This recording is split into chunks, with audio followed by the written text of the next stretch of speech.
Halo nih Mas Bro, Bu Bro, apa kabar? Semoga sehat selalu ya, amin. Amin.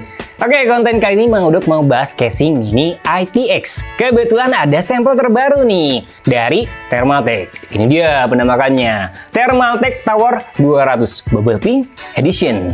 Nah, dari warnanya cukup menarik, tapi apa worth it buat rekomendasi?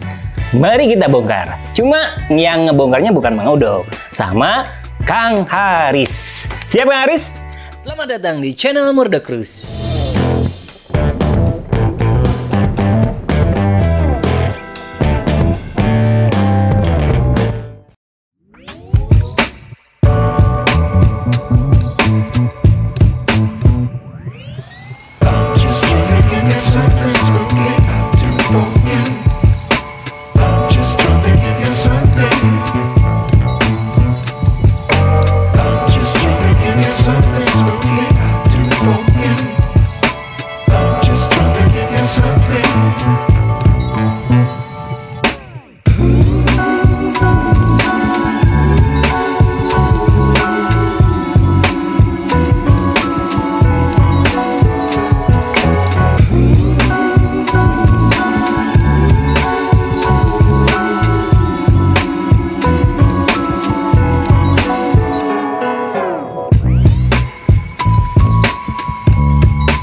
Untuk range harga casing ini di harga 1,9. Sebenarnya kalau untuk warna standar yang warna black itu di 1,6an. Cuman karena ini warna spesial edisi 25 tahun Thermaltake, jadi stoknya terbatas, harganya pun sedikit lebih mahal di kisaran 1,9. Nah, kalau untuk ukuran kemahalan atau enggak, sebenarnya relatif ya, tiap orang punya penilaiannya masing-masing, jadi menyesuaikan budget dan kebutuhan aja sih sebenarnya. Nah, untuk varian warna casing ini totalnya ada 7. Untuk bubble pink ini emang khusus dirilis untuk memperingati 25 tahun Thermaltake. Untuk build quality di harga 1,8an buat saya sih di range harga itu emang udah sepantasnya build quality seperti ini. Maksudnya dari ketebalan platnya juga udah nggak yang casing di bawah 1 juta, beda lah. Ini ketebalannya di kisaran 0,8 mili.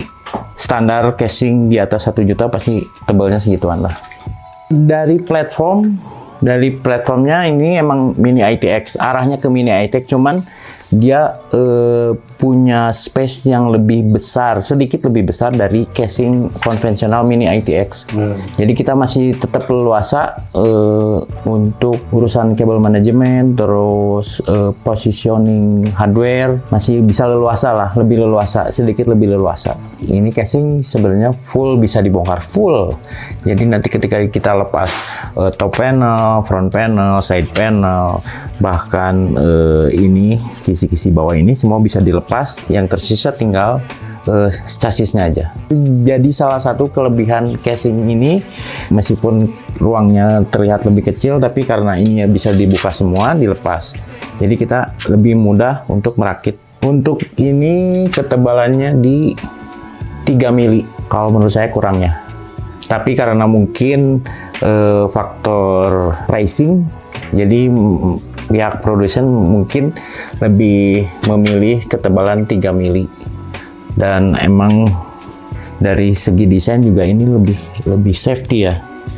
Karena biasanya side panel dengan tempered glass rata-rata bagian bawahnya itu tanpa penahan, jadi biasanya suka jatuh. Kalau ini ketika kita lepas dia ada pengaitnya, jadi lebih aman. Kita bisa lepas dengan lebih nyaman. Untuk kompatibilitas kita mulai dari Mobo ya, Micro ATX dan Mini ITX. Untuk cooler I/O bisa pasang 280 atau 240 di samping. Slotnya udah disediain. Atau misalkan kita pakai I/O ukuran 120 atau 140, posisinya di atas. Terus untuk ukuran VGA, casing ini bisa nampung VGA maksimal panjang 38 cm. Dengan catatan PSU cover kita lepas. Kalau misalkan panjang maksimal di 280, PSU cover bisa terpasang, jadi tetap tidak terlihat kopong gitu. Untuk ukuran kipas antara 140 sama 120, di atas bisa satu unit, di samping 120 atau 140, di atas 120 atau 140. Di belakang kita bisa pasang fan 2 lagi. Di back panel kita bisa pasang 2 fan, 120 atau 140. Untuk fan bawaan kita dapat 2 unit, serinya seri CT140 non RGB, cuman dia udah support PWM. Untuk PSU dia bisa PSU ATX atau SFX. Soalnya ruangnya cukup luas untuk PSU ATX. Untuk ukuran PSU tidak akan mempengaruhi posisi VGA. Misalkan kita pakai VGA yang panjang sekalipun tidak akan berpengaruh sama PSU ATX kita.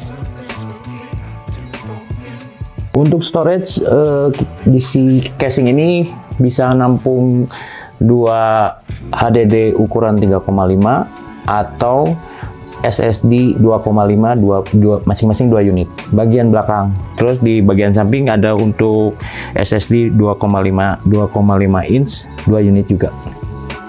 Cuman apabila di belakang kita pasang storage, berarti kita mesti melepasin fan exhaust yang ada di back panel.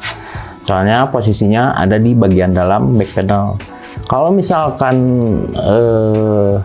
di belakang kita pasang storage, terus kita tetap ingin pasang fan exhaust juga di belakang, mungkin saya kasih solusinya, fan dipasangnya di sisi luar casing. Kalau dilihat mungkin sedikit mengganggu, cuman karena posisinya di belakang kan tersembunyi juga. Jadi buat saya sih aman-aman aja ya.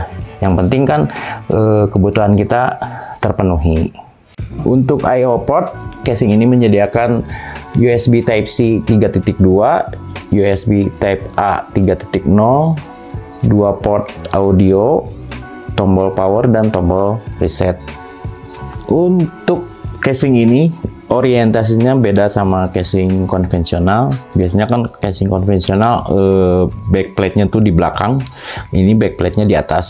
Jadi semua konektor tuh nyoloknya dari atas. Di atas tuh ada lubang buat masuk kabel, jadi ini bagian atas tetap clean. Untuk kabel-kabel yang nyolok di back panel Mobo tidak mempengaruhi kabel manajemen di bagian dalam casing, karena itu emang beda jalur. Salah satu fitur unik dari casing ini, saya menemukan VGA holder, di mana VGA holder ini adjustable supaya bisa menyesuaikan dengan ketebalan VGA yang kita pakai. Nah, kalau misalkan VGA kita emang panjang, ini bisa dilepas PSU covernya, jadi VGA bisa masuk sampai ke bawah. Maksimal VGA tadi udah disebutin sekitar maksimal di 38 cm. Nah, untuk casing ini ada aksesoris khusus yang dijual terpisah, yaitu LCD panel kit.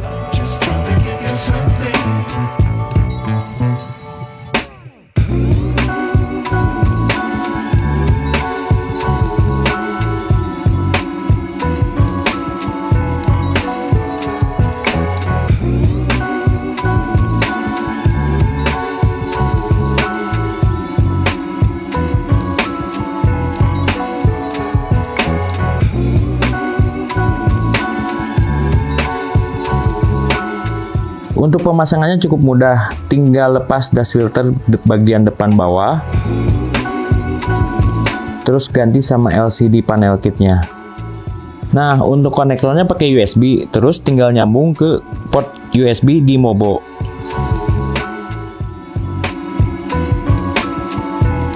Setelah itu, tinggal install software.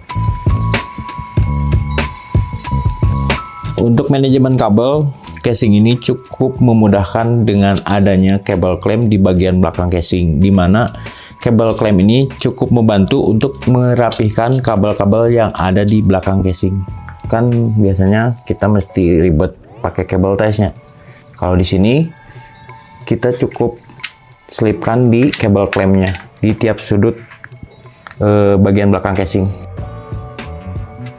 Untuk ketebalan manajemen kabel, sebenarnya casing ini cukup luas, di mana ketebalan ruang kabel manajemen ada di sekitar 4 cm. Kalaupun emang misalkan kita pakai PSU non modular, di mana kabelnya bakal banyak penumpukan kabel, kita masih punya ruang khusus di sini di depan PSU. Jadi tetap di sini tetap bakal kabel tetap rapi. Nah, itu dia penjelasan Kang Haris tentang Thermaltake Tower 200. Kalau Mang Udok simpulin sih, case ini bisa jadi pilihan menarik buat user yang nyari casing mini ITX dan gak harus banyak ngorbanin performa atau estetika.